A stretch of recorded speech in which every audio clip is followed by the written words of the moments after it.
Hi, this is Harikrishna, physiotherapist, Care and Cure Hospital in Anantapur. Today topic is osteoarthritis of knee. Osteoarthritis అంటే మోకాల అరుగుదల. మోకాల అరుగుదలకు తీసుకోవలసిన జాగ్రత్తలు ఏంటి, తర్వాత ఎక్సర్సైజెస్ ఏమేమి చేసుకోవాలి ఈరోజు మనం తెలుసుకుందాం. అరుగుదల ఉన్నవారు తీసుకోవాల్సిన జాగ్రత్తలు మెయిన్గా స్క్వాటింగ్ యాక్టివిటీస్ అంటారనమాట. అంటే స్క్వాటింగ్ యాక్టివిటీస్ మన డైలీ లివింగ్ యాక్టివిటీస్లో స్క్వాటింగ్ యాక్టివిటీస్ ఎక్కడెక్కడ చూస్తామంటే మెయిన్గా టాయిలెట్, ఇండియన్ టాయిలెట్ యూజ్ చేసేటప్పుడు కానీ, తర్వాత వ్యవసాయ కూలి పనులు చేసే వాళ్ళు అక్కడ కానీ, తర్వాత నెక్స్ట్ మెయిన్గా జిమ్లో ఎక్కువగా చూస్తూ ఉంటాము. ఇలా స్క్వాటింగ్ యాక్టివిటీ చేయడం వలన మోకాల మీద ఎక్కువ ప్రెజర్ పడడము గమనిస్తూ ఉంటాం. అది ఎలా అంటే మెయిన్గా ఒక చిన్న మెకానిజం ఉంది. స్క్వాటింగ్ యాక్టివిటీ చేసినప్పుడు ఇలా 90 degrees అనేది బెండ్ అవుతుంది అనమాట. 90 degrees కన్నా ఎక్కువ బెండ్ అయినప్పుడు ఇక్కడ పట్టెల్లో మెయిన్గా ఇది పట్టెల్లో ఇది ఫిమరల్ కంపార్ట్మెంట్ మధ్యలో ఎక్కువ ప్రెజర్ పడడము చూస్తూ ఉంటాం అనమాట. ఇక్కడ పట్టెల్లో ఇది ఫిమరల్ కాండెల్ మధ్యలో ఎక్కువ ప్రెజర్ పడడం చూస్తాం. దాంతోపాటు లాటరల్ మీడియల్ కంపార్ట్మెంట్ అంటే లాటరల్ కంపార్ట్మెంట్ మీద కూడా ఎక్కువ ప్రెజర్ పడుతూ ఉంటుంది. అలా ఎక్కువ ప్రెజర్ పడడం వలన లోపల కార్టిలేజ్ డ్యామేజ్ అయ్యే అవకాశాలు ఎక్కువగా ఉంటాయి. సో అందుకని ఇండియన్ టాయిలెట్ కాకుండా వెస్ట్రన్ టాయిలెట్ యూజ్ చేయడము చాలా మేలు అనమాట. అదొకటి. తర్వాత second most important cross leg అంటారనమాట. అంటే రెండు కాళ్ళు ఇలా మడత పెట్టుకొని కూర్చోవడం కానీ, అది అలా డైలీ లివింగ్ యాక్టివిటీస్లో ఎక్కడెక్కడ చూస్తామంటే మెయిన్గా కింద ఫుడ్ తినేటప్పుడు కానీ, కింద కూర్చొని ఫుడ్ తినేటప్పుడు కానీ, తర్వాత నెక్స్ట్ ఏమన్నా యోగాసనాలు అంటారనమాట. కొన్ని యోగాసనాలు అంటే సుఖాసనం అని, తర్వాత మెయిన్గా పద్మాసనం అని అంటారు. ఇలా కొన్ని ఆసనాలలో క్రాస్ లెగ్లో ఎక్కువ కూర్చొని ఇలా చేయడం వలన మోకాల మీద ఎక్కువ ప్రెజర్ పడడం గమనిస్తూ ఉంటాం.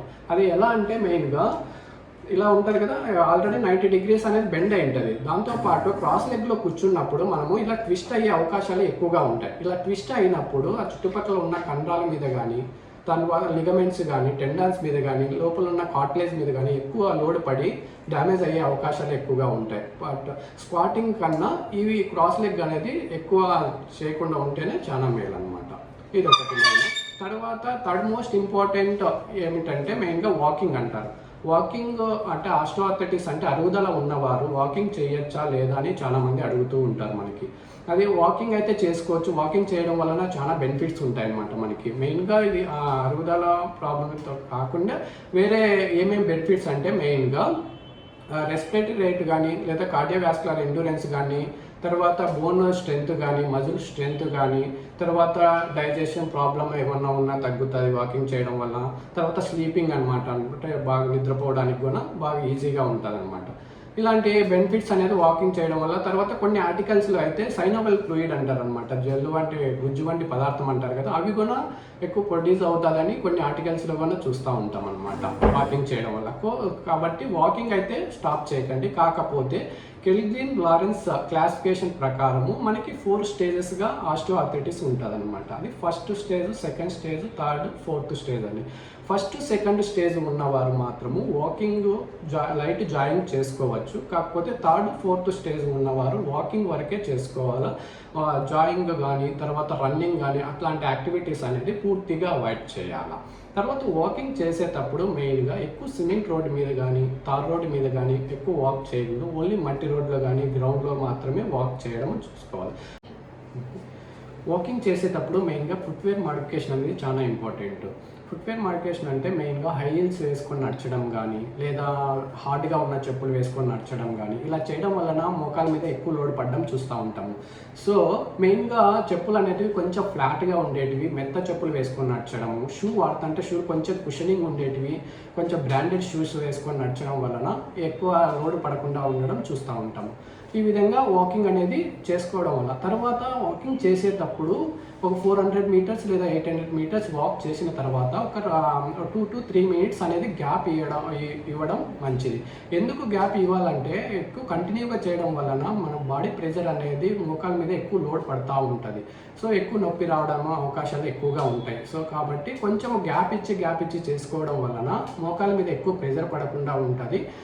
నొప్పి కూడా బాగా తగ్గుతుంది, ఎక్కువ వాక్ చేసుకోవడానికి ఈజీగా ఉంటుంది అనమాట. ఇది తర్వాత మోస్ట్ ఇంపార్టెంట్ స్టేర్ క్లైంబింగ్ అంటారు అన్నమాట. స్టెప్స్ ఎక్కడము దిగడము.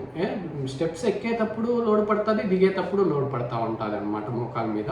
అలా పడేటప్పుడు అది ఎక్కువ అయినప్పుడు ఎక్కువ ఆస్టియోఆర్థరైటిస్ అనేది పెరగడం కానీ, నొప్పి ఎక్కువ రావడం కానీ, ఎక్కేదానికి ఇబ్బంది పడడం కానీ జరుగుతూ ఉంటుంది. అలా కాకుండా ఉండాలంటే మెయిన్గా 3 టిప్స్ నేను చెప్తాను. అవి పాటిస్తూ మీరు స్టెప్స్ ఎక్కడము దిగడం వలన ఇబ్బంది అనేది రాకుండా ఉంటుంది. అది ఫస్ట్ టిప్ ఏమంటే మెయిన్గా నీ సపోర్ట్స్ అంటారనమాట. నీ క్యాప్స్ వేసుకొని ఎక్కడము, లేదా నీ క్యాప్స్ కానీ, లేదా నీ షార్ట్ నీ బ్రేసెస్ అంటారనమాట. ఇలాంటివి వేసుకొని ఎక్కడం వలన ఎక్కువ లోడ్ మోకాల మీద పడకుండా ఉంటుంది, అదొకటి. తర్వాత సెకండ్ టిప్ అంటే కేన్స్ అంటారు. కేన్స్ కానీ స్టిక్స్ అంటే స్టిక్ పట్టుకొని పక్కన సపోర్ట్ ఏమన్నా తీసుకొని ఎక్కడము దిగడం వలన ఎక్కువ లోడ్ పడకుండా ఉండడం గమనిస్తూ ఉంటాం అనమాట. తర్వాత అది ఎక్కేటప్పుడు స్టెప్స్ ఎక్కేటప్పుడు దిగేటప్పుడు స్టెప్ బై స్టెప్ ఎక్కాలి. ఒక స్టెప్ మీద ఒక కాలు, ఇంకో స్టెప్ మీద ఒక కాలు కాకుండా ఒక స్టెప్ మీదకి 2 కాళ్ళు రావడం, ఇంకో స్టెప్ ఎక్కడం. ఇలా చేయడం వలన బాడీ ప్రెషర్ అనేది ఎక్కువ నీ మీద పడకుండా ఉంటుంది. 2 కాళ్ళ మీద సమానంగా వెయిట్ పడడం అవకాశాలు ఎక్కువగా ఉంటాయి అన్నమాట. థర్డ్ టిప్ ఏమంటే మెయిన్గా యాంకిల్ అనేది ఎవర్షన్లో ఉండాలి. తర్వాత హిప్ అనేది ఎక్స్టర్నల్ రొటేషన్ అంటారనమాట. ఇలా పెట్టి స్టెప్ ఎక్కడం వలన మన లోడ్ అనేది నీ మీద కాకుండా హిప్ మీద ఎక్కువ పడి ఎక్కడానికి దిగడానికి ఇబ్బంది లేకుండా ఉంటుంది అనమాట. ఈ 3 టిప్స్ అనేవి పాటిస్తూ ఎక్కితే మోకాలు నొప్పి ఎక్కువ కాకుండా ఉంటుంది, ఎక్కేదానికి ఈజీగా ఉంటుంది, ఇబ్బంది రాకుండా ఉండడం చూస్తూ ఉంటాం.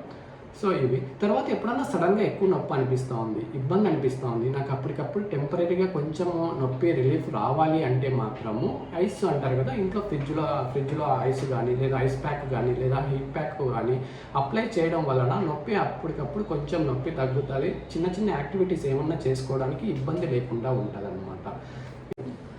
ఇవన్నీ జాగ్రత్తలు పాటించాలి. దాంతోపాటు ఎక్సర్సైజెస్ ఏమేమి చేసుకోవాలి అంటే మెయిన్గా 4 టైప్స్ ఆఫ్ ఎక్సర్సైజెస్ అయితే most important for osteoarthritis of నీ. ఈ 4 టైప్స్ ఆఫ్ ఎక్సర్సైజెస్ ఏమేమంటే మెయిన్గా స్ట్రెంథనింగ్ ఎక్సర్సైజెస్ అంటారనమాట. స్ట్రెంథనింగ్ ఎక్సర్సైజెస్ ఏమంటే నీ చుట్టుపక్కల ఉన్న కండరాలను బలపరుచుకునే ఎక్సర్సైజెస్ అన్ని స్ట్రెంథనింగ్ ఎక్సర్సైజెస్ అంటారు. సెకండ్ వచ్చి రేంజ్ ఆఫ్ మోషన్ ఎక్సర్సైజెస్ అనమాట. అంటే ఆస్టియోఆర్థరైటిస్ మెయిన్గా కంప్లైంట్ ఏమంటే స్టిఫ్నెస్, అంటే ఎక్కువ స్టిఫ్గా ఉంది అని కంప్లైంట్ చేస్తూ ఉంటారు అనమాట. ఆ స్టిఫ్నెస్ తగ్గించడానికి రేంజ్ ఆఫ్ మోషన్ ఎక్సర్సైజెస్ అనేటివి చాలా ఉపయోగపడతాయి. తర్వాత బ్యాలెన్సింగ్ ఎక్సర్సైజెస్ అంటారు. బ్యాలెన్సింగ్ ఎక్సర్సైజ్ అంటే మోకాళ్ళు అరుగుదల ఉన్నవారు సడన్గా లేచినప్పుడు పడిపోవడము, అట్లా బ్యాలెన్స్ తప్పుతూ ఉంటారనమాట. వాటికి బ్యాలెన్సింగ్ ఎక్సర్సైజెస్ అనేటివి బాగా ఉపయోగపడతాయి.